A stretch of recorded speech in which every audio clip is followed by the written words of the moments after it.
spirituality is the only science which tells you how to handle yourself first before you handle anything else in the world. How can you ignore it?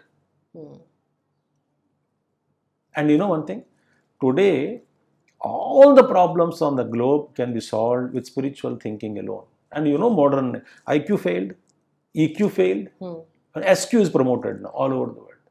Spiritual intelligence, quotient. Why? Because IQ is highly IQ, no doubt about it, but there is no guarantee that fellow will be dharmic or good. IQ is used for destructive purposes.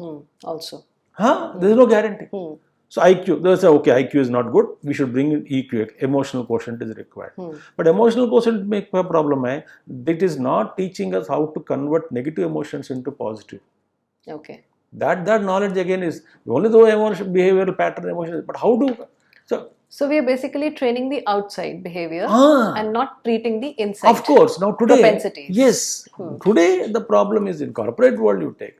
So they don't know how to handle their greed, jealousy, hatred, comparison, restlessness, depression, dejection, all those negativities. They don't know how to handle themselves. Suppose you teach them Bhagavad Gita. Krishna tells how the desire begins and how it brings to the ultimately buddhi nashat pranashyati buddhau sharanam krapana palahetava karmanyevadikaraste. My God, all Bhagavad Gita and each bit is a management book in itself.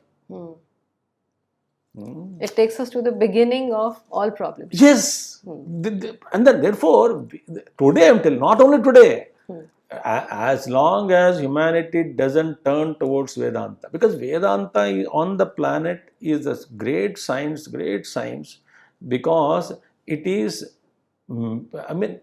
transcendental, that knowledge, and universal. It doesn't speak about any other thing. It's a common. It's a humanity and beyond. And what exactly is the truth? So any creed, caste, religion, nothing. In that Bhagavad Gita also nothing. True. It's not a sect or it's not a community. Oh, apna hai, that is paraya. There's no nothing. Ayam raja paroveti ganana lahuchetasam. That is not the thing here. Therefore, Vedanta alone helps. There is no doubt about it. If not today, the world has to turn towards Vedanta to find solutions for all the problems of humanity. But Swamiji, how does a person take out time for the study of Vedanta in a day-to-day schedule? Let's say a corporate person, or let's say any average office-going person. Their lives are so busy, they're running from morning till evening. So there's no leisure of the mind also. True. Let's say work-life balance has come now. The big issue now, work-life balance, It is. and all that. I wonder how many achieve it actually. But then let's say, I give another angle for that, work-life balance. First of all, to divide work and life itself is a problem. It's a mistake. Life is full of work and work should be full of life in it. Well said. The moment you divide, there is a struggle to balance. Vedanta helps you that identify your duties throughout the day. Keep on doing it. If you are leaning towards one at the cost of the other, then the question of balance comes. Then the question of struggle, tussle and all that comes. So, how to find time? Plenty of time available. One thing, whatever time, God gave you 24 hours. I always say, in that 24 hours, there is no fast forward button for a dime, no rewind button, no pause button. Play also is not in your control, it is already being played.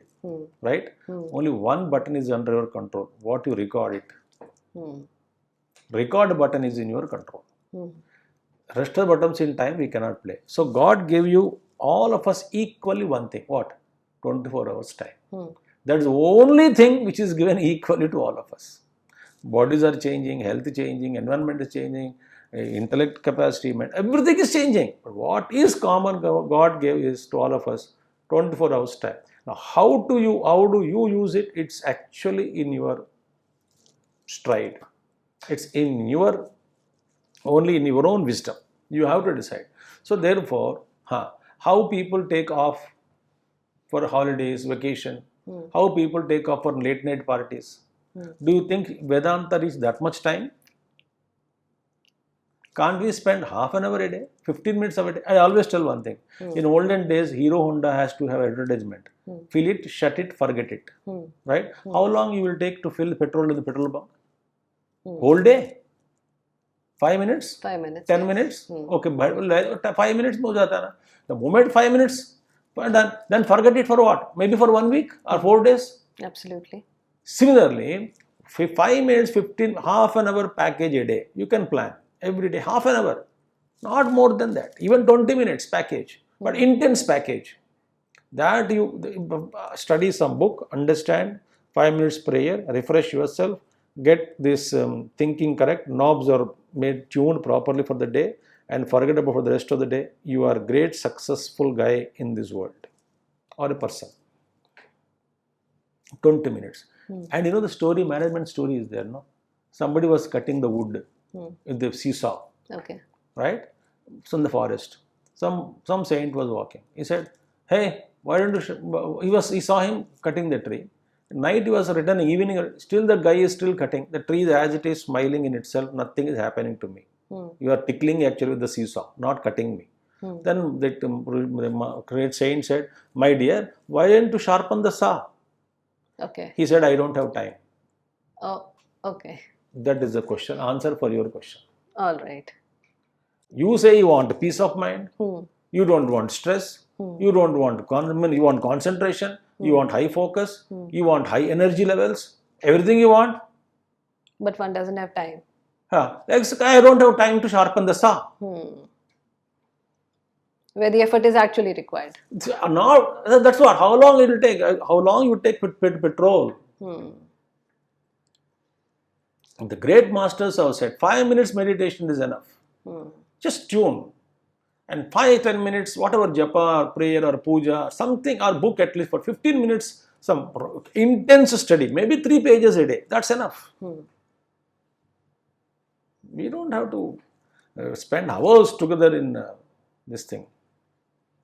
Not required. And probably you can keep 1 or 2 statements to remind you in the office and then in the room. That's enough. Swamiji, how does one choose between japa or meditation or bhajan? How does one begin?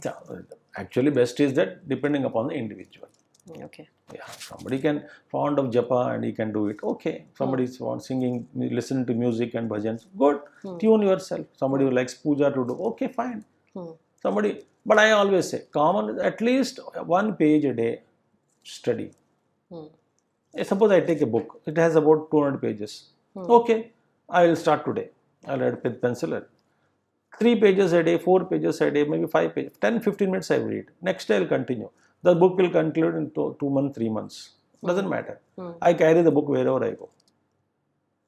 In the flight, in the train, wherever you go, you have to read that book. That was a part of discipline. 3, 4 pages, then read. Then again, before concluding that book, pick up another book and keep it ready. And see the transformation that will happen to you. Tremendous. Tremendous transformation, clarity, understanding. Good books.